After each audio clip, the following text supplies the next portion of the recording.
And to our last story here, and really what I'm going to do is I'm going to wrap these into one, because although it's the next one on my list, it looks like Larry Ellison and the Ellison family are going to be buying TikTok here in the U.S.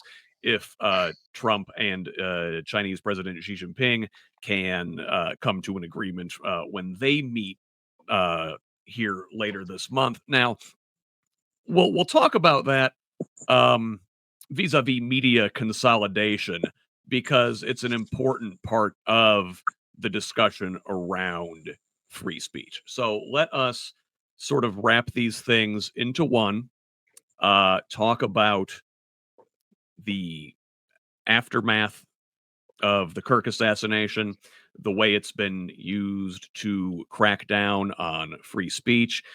We had the Jimmy Kimmel suspension slash firing, we don't know at this point, announced earlier this week, and that's sort of been what everybody is talking about, and I think for a good reason, because if there is one thing Americans value, I think above all else, and that really, like, almost all of us across the political spectrum agree on, it's that the government can't punish you for your speech.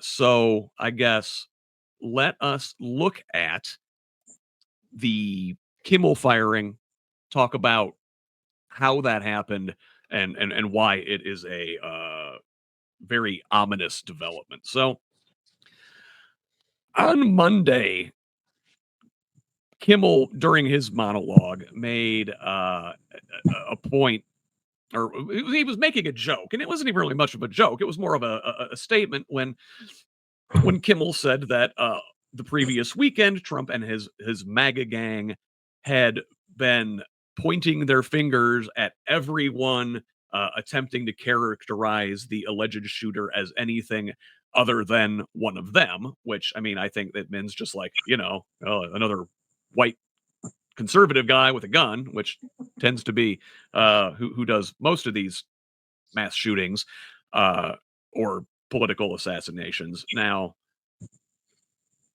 Trump people were livid about this. They thought that statement was out of bounds, offensive, and they demanded Kimmel's firing. And largely, they got their way, but not maybe the normal way you would think about it. So I'll get into that in a second, but first I think I want to get your reactions to the comment. Did Kimmel say anything like over the line? Trump's FCC chair Brendan Carr called his comments truly sick and said he appeared to intentionally try to mislead the public about the shooter's alleged political leanings. Cliff, was Kimmel out of bounds? No, he had the most placid take on any journalist that I've heard. I mean, I'm seeing educators fired for specifically posting in context quotes, long form context of what Kirk has said. We are seeing the largest abridgment of First Amendment speech that we've seen in my lifetime. I'm one of those people. I grew up in punk rock scene. I grew up in scenes where we had I grew up in where we saw the cancel culture come up, but cancel culture comes up from the people. I'm not going to shop at Target because of this. I'm not going to use my money for this. I'm not going to support somebody for this. And I support that.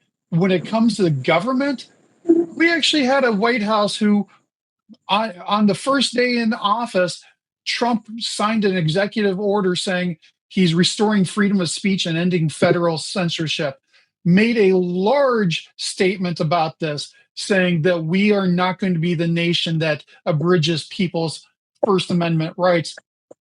It seems like everybody involved in this is violating Trump's executive order.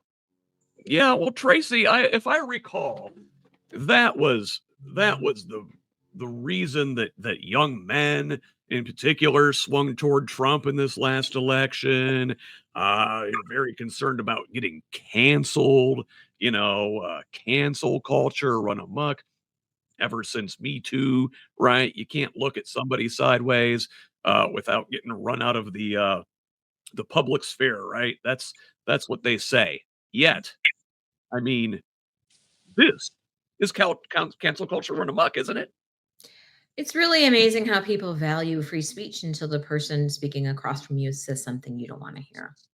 So I'm going to say something that people don't want to hear. And I am really sorry, Scott, if you can edit this out if you need to. But no, we like them spicy, Tracie. Give it to us. The assassin here was raised in a conservative, Christian, gun-forward household. This is true. It's not up for debate. He is a product of a generation that is notoriously slippery in the way that they represent themselves in speech and online. I don't know what his motives are.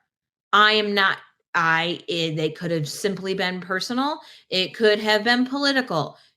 Is there really any difference at this point? But the fact is that he was raised in the system that MAGAs are trying to promote as the ideal American household. Make from that what you will. Well, yeah, I mean, so a couple things there. I mean, they whether or not he held their values still at this point in his life, they taught him how to shoot. But if we don't know what the motive was, and like you attested to, the kids like that are just like perpetually online. It's there's a mishmash of right and left, and they don't line up neatly, and it's mostly just like nihilism and memes, and it's like I don't like any of the things that are going on, but in the hours immediately after the shooting, the right was calling for blood, before we knew anything. And now, like, and we still don't know. And then we could get into like these text messages that were released and whether people think they're real or not. Well, the thing is, But I was going to say, the point is, we don't know, and they called for blood immediately, and now that like, okay, maybe there is like this person was involved with a trans partner, that somehow means like all trans people and their allies are a danger. We talked about the use of the terrorist label, with these Venezuelan drug boats. I'm afraid that the government is going to designate trans people and their allies as terrorists. They just designated Antifa a terrorist organization this week. Good luck. I mean, Antifa isn't real, but Abdul, what are your thoughts on this thus far in this segment? Well, first of all, I'll just remind people that the First Amendment protects you from the government, plain and simple. The government cannot control your speech. Now, defamation, threats, intimidation, that's not protected speech. But the First Amendment protects us from the government. Now, when the government starts using its muscle, say, hey, unless you get rid of, Abdul off of WBC, you're not going to get this waiver that you guys need to build XYZ. That's when we start getting into what's called state action, where the initial person, climb down the speech, that's just a pretext, and really it's the government that's doing X, Y, Z. So when the government says, hey, get rid of Jimmy Kimmel or get rid of this late night talk show host, otherwise you're not going to get your Paramount merge that you want, that I got a major, major problem with. However, with that said, although you have a right to free speech is free, but there are also consequences, plain and simple, because you do not have the right to go to somebody's private business and yell X, Y, Z. You just don't have the right to do that. And when somebody says we don't have free speech, like, yes, you do, but there are also consequences to that speech as well. So you got to keep that in mind. there's no joke in radio. You can say anything on the air once, and then that's we can say one time. Then after that one time, you got to be willing to deal with the consequence of what you got going on. Now, if someone asked me, "Do you worry about being canceled?" It's like people are trying to cancel me for 30 years. I'm still here. I'm glad you brought up the distinction with the government versus the private organizations, holding you to the consequences of your action, because that I think was always the thing about this whole cancel culture argument. It's like, no, you're like, no one's taking away your right to free speech. The government isn't punishing you for like being an asshole on social media. You just don't want to live with the consequences of it from your family or your employer or whatever. Now, in this case in particular, the pressure to cancel Kimmel came from like the local station owners.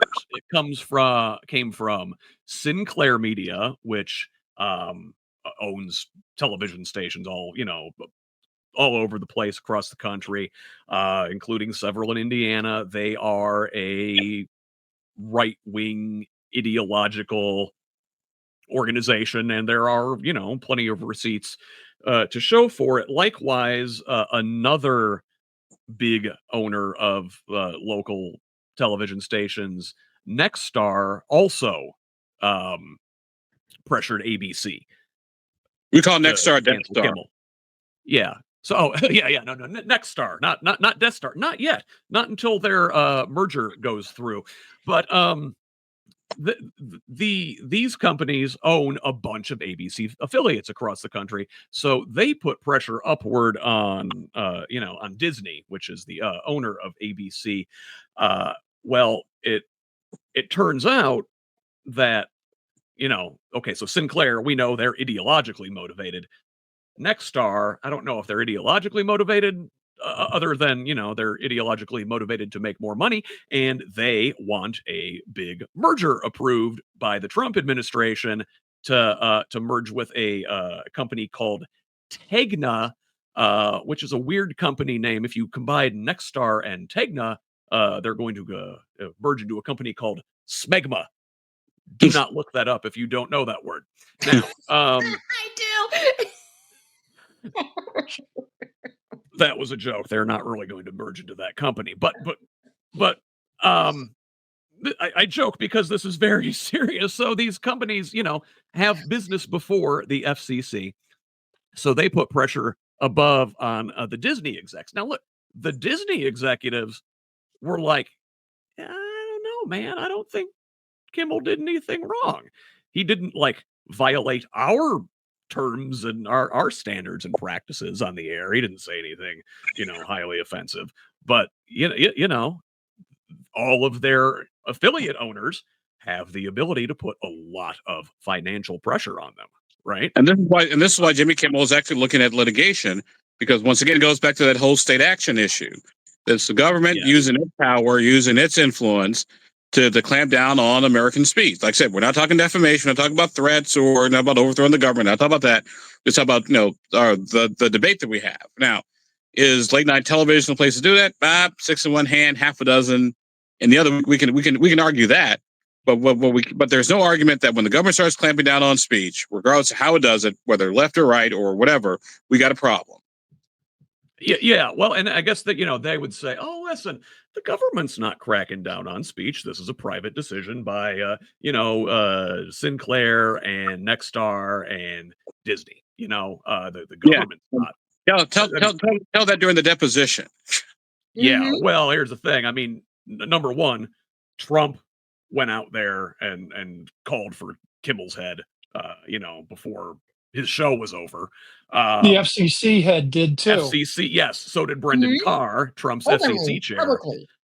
And that, I think, legally is where you run into issues, because there you do have a government entity, the FCC, saying this guy should be pulled. Now, did they order it? No. Did they apply pressure? Yes. And I guess Abdul, that's you're into the point where you're splitting hairs legally. Yeah. No, that's splitting hairs. It's it's pretty sure about this. There's no hair to split. Just ask Cliff. I mean, plain and simple. Yeah, I mean, the executive order that came out January 20th of this year says ensures no federal government officer, employee, agent engages or facilitates in any conduct that would unconstitutionally abridge the freedom of speech of any American citizen. We are not to use any taxpayer resources to engage or facilitate in any conduct that would unconstitutionally abridge freedom of speech of any citizen. And we're going to identify and appropriately take action to correct past misconducts of the federal government related to censorship of free speech. This is plainly spoken. This is not even lawyer speak that I would have to talk to Abdul about. This is plainly spoken words in this executive order, probably written so Trump could actually understand what it was, because we know he's functionally illiterate. But this is set up in this executive order stating that anybody from the federal government who abridges First Amendment is in violation of our governing rules at this moment. And I'll tell you what, we found some strange allies on this week. On the left, I found myself this week agreeing with Ted Cruz, who came out against this strongly on his podcast, with Matt Walsh, who, the ultra far right Catholic fascist on his podcast, came out against this, as did Tucker Carlson. And I find myself nodding my head along in agreement with those guys, and then I had to go take a shower. But same. They're right. They are right. Well, they have their eyes. They have enough critical thinking skills to be able to think outside of the moment and down to tomorrow and the day after, and to the potential for a democratic retake of our houses of government. And then what's going to happen to them then? And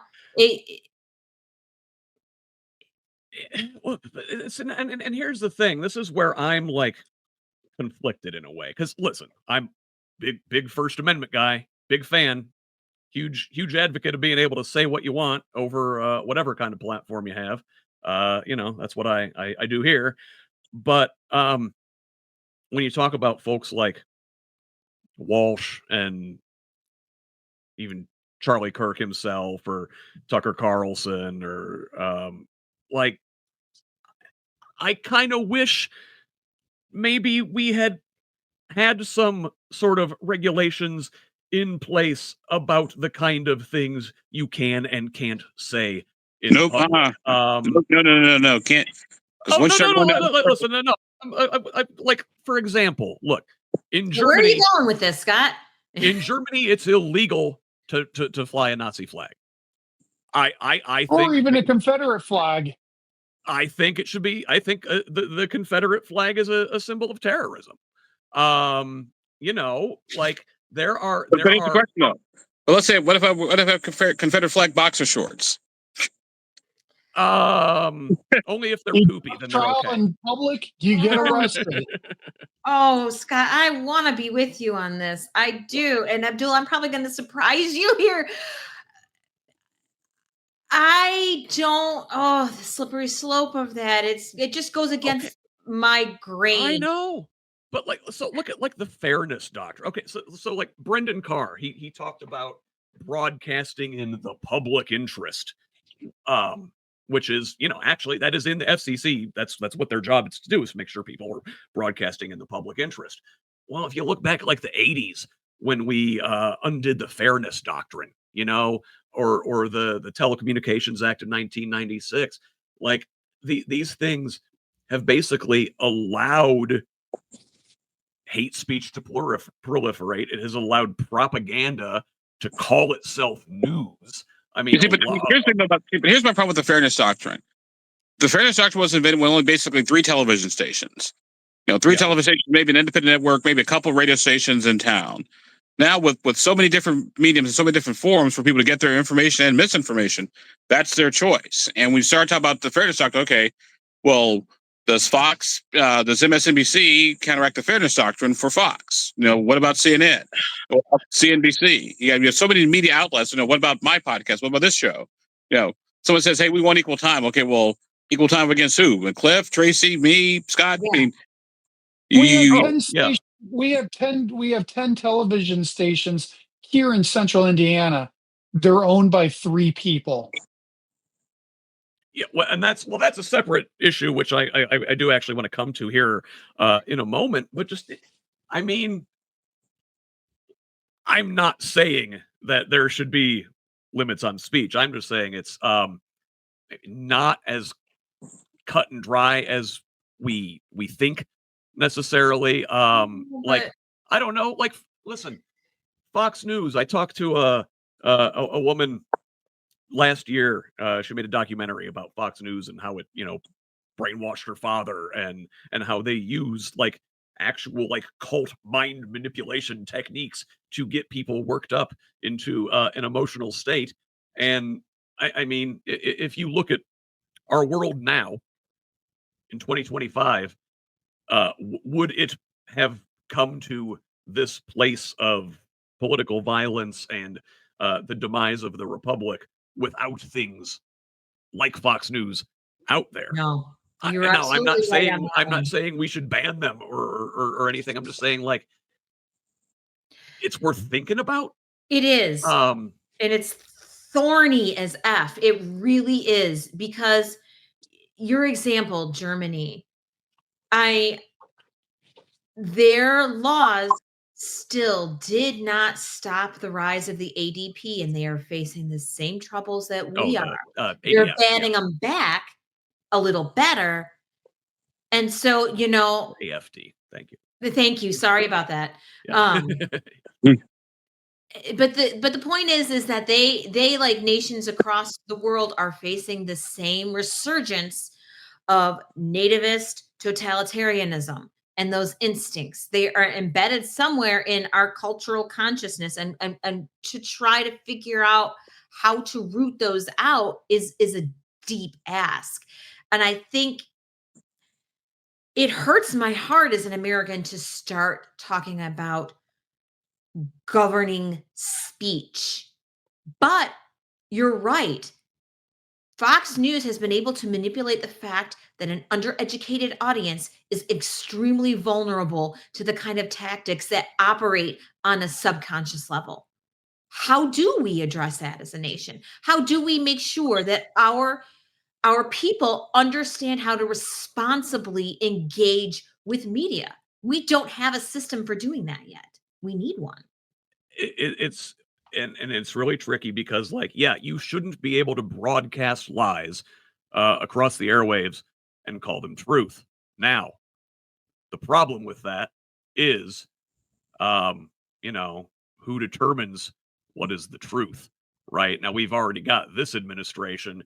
They're memory holing studies about, the actual sources of political violence. They're, going ham on the CDC. So with an administration like Trump's in office, they can say this or that is the truth. And, if MSNBC, for example, goes against them, they go, well, you're broadcasting lies, we're going to shut you down. And that's where you wind up getting into this problem of state media, right? And that's why I think we should be concerned this week about the TikTok purchase, which I mentioned as we got here. So that's the Ellison family, along with that's Oracle. That's the Ellisons, Andreessen Horowitz, and Silver Lake is a equity firm, are apparently going to buy an 80% stake in TikTok with Chinese shareholders. owning the rest. It looks like Larry Ellison, the Oracle executive, would be the CEO of this new company. And Ellison, huge Trump supporter, right? Additionally, his son, David, is the CEO of Skydance, which recently merged with Paramount, giving the Ellisons control over CBS, including CBS News. They appointed an ombudsman, Kenneth Weinstein, a big Trump supporter, former CEO of the conservative Hudson Institute think tank, to kind of oversee what they're saying there at CBS. Apparently, Barry Weiss, former New York Times reporter, ultra-Zionist and big anti-woke zealot, is on tap to become the head of CBS News. And additionally, this new conglomerate is looking to acquire Warner Brothers Discovery. So then, in addition to CNN and Paramount, you're looking at Nickelodeon, Comedy Central, Discovery, CNN, major media consolidation. So then you've got, imagine this goes through, you've got big Trumpers, Ellisons, Andreessens running CBS News and CNN and Comedy Central. There goes your Daily Show, right? You've got cowards at ABC now knuckling under, canceling Kimmel in response to this Trump stuff. Obviously, we know about Fox and the Murdoch family. ABC, CBS, Fox. There's your big networks. NBC, to this point, is the only one that's not under the control of rabid Trumpers. But are they next? Are we, Abdul, on our way to state media? I don't think so, because here's why. In the American tradition, there's always been sort of unhealthy skepticism with our news business and news information, which I love and appreciate. However, I think that for the most part, people are smarter than we give them credit for.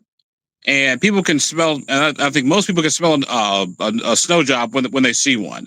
If all the news starts changing, Trump is great, Trump is wonderful, be like, no, I'm not watching this. And they stop watching, they start losing advertising. So I argue the best way to deal with this is you hit people in the pocketbook. I won't necessarily call it cancel culture, but you're right to spend your dollars where you see fit in on news organizations that you believe reflect your values, which is open, honest, free flowing, civil debate, or civil and spirited debate. So I would argue the best way to deal with this is with your pocketbooks. Will there be any whoa. options left to vote with your pocketbook? Yeah, if all of the news organizations are. Yeah, no. I mean, the worst part is Trump has floated investing 20% in ABC to get rid of the woke out of it. He's said he's going to put 20% of the government, he's going to buy 20% for the government of Disney to root out woke. That is government sponsored.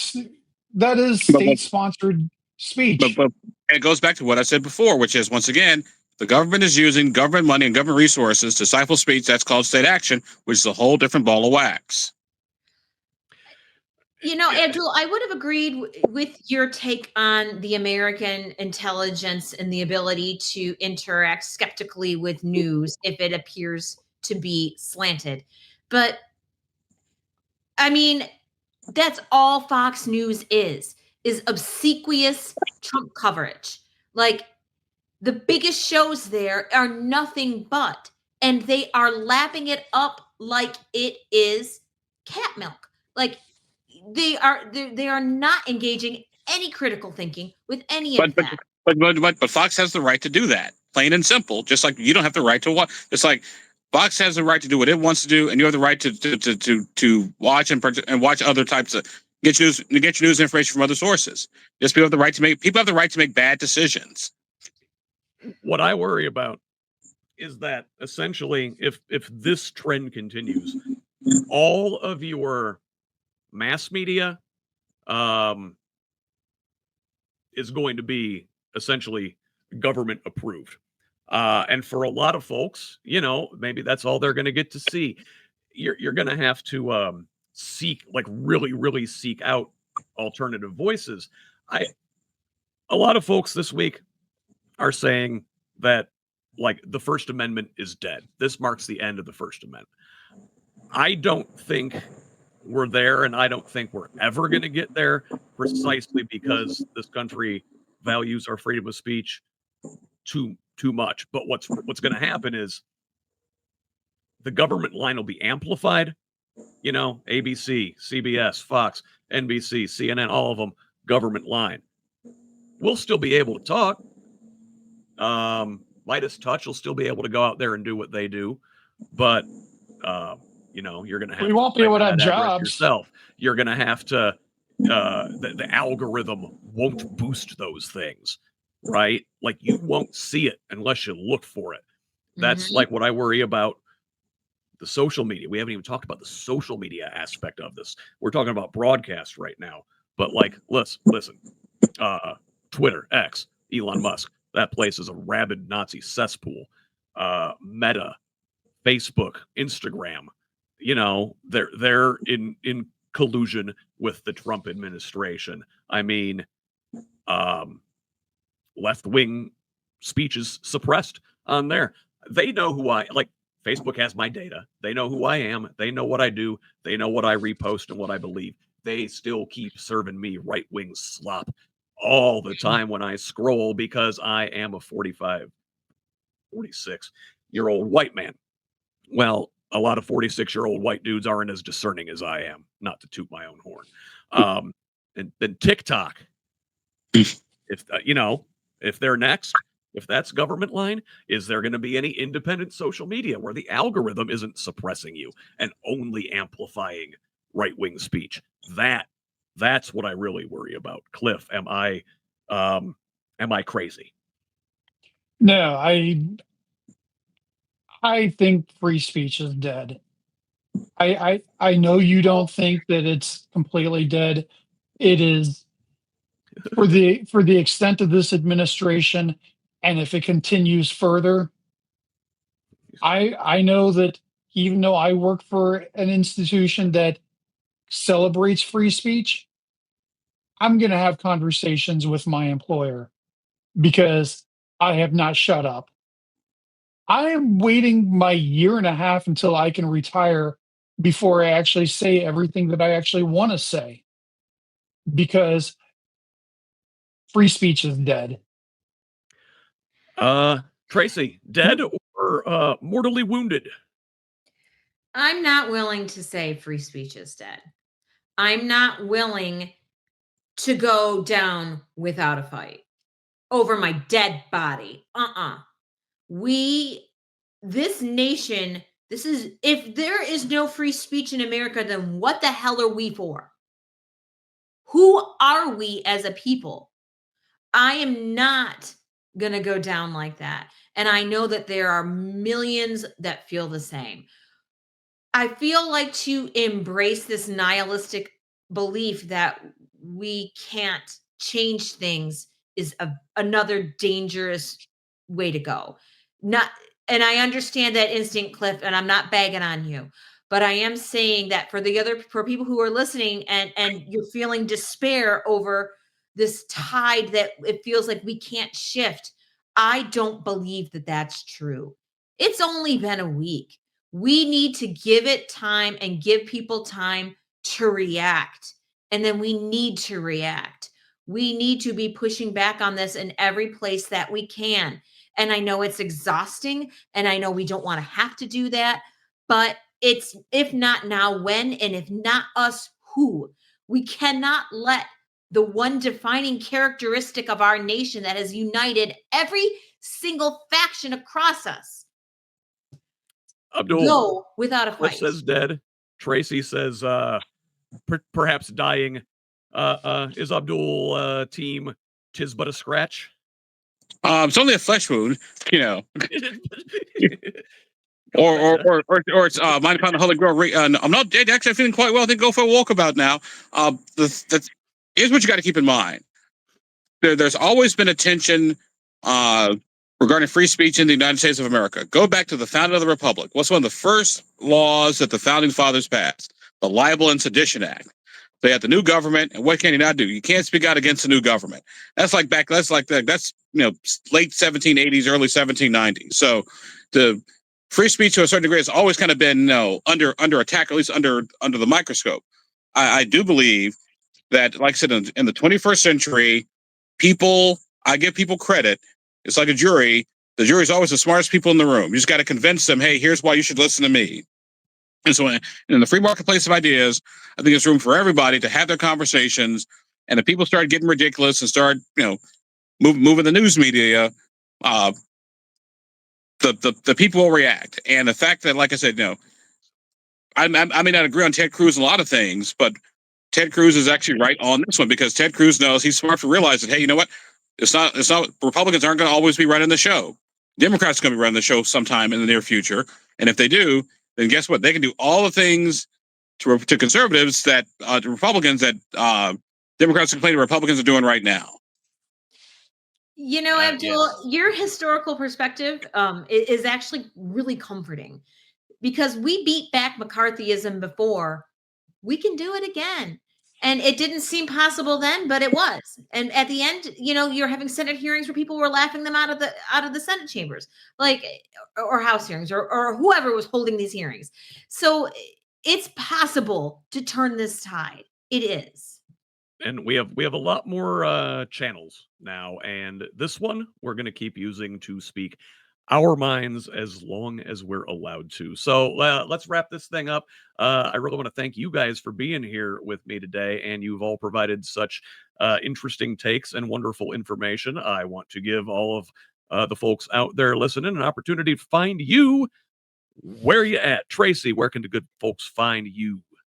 I am on Substack. I'm on anywhere you get your podcasts, except Apple. I still haven't. And that is at Bluer by the Lake. Bluer by the Lake at .substack.com. Clif, where can the people see you doing your rabble rousing?